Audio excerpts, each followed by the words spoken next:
Hero Thief Coward Monster is a deduction and bluffing game for 2 to 4 players that uses 9 specific cards and a handful of coins to represent gold.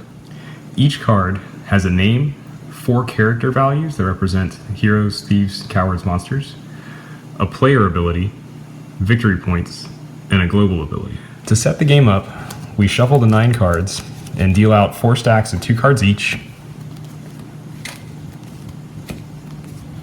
with the last card placed face up on the end of the line of 4 decks.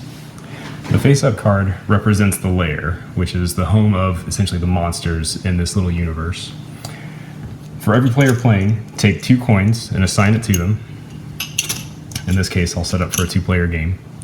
Take 1 coin, put it on top of the lair card, the face-up card at the edge of the stack, and put the rest of the coins in easy reach of all players. Each of the 4 stacks represents a different character in the local tavern.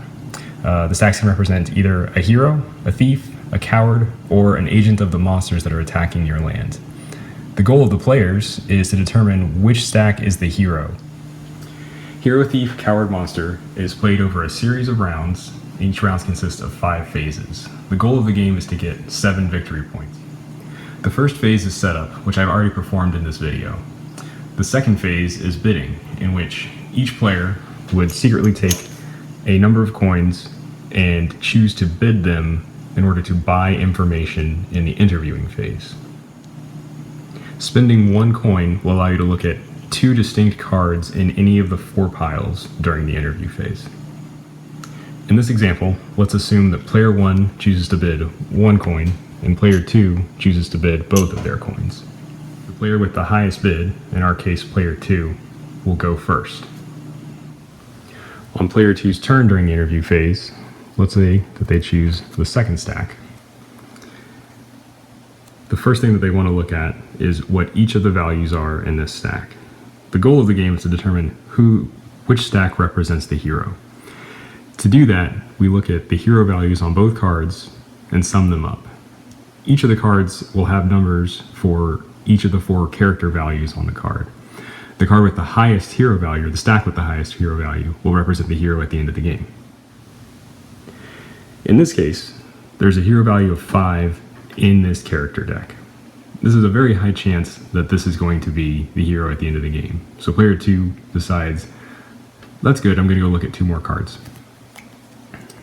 They look at another stack, which looks like it's going to be the monster stack, since the monster value is going to be 5 for this stack.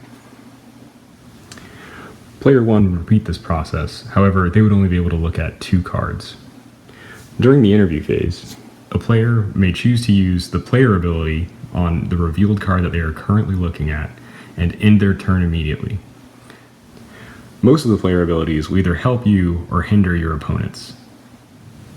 After all players have completed the interviewing phase, the hiring phase begins. The hiring phase consists of starting with the player with the highest bid, placing both or all of your coins onto a particular character deck, signaling that you believe this is the hero and you are going to hire this character to defend your village.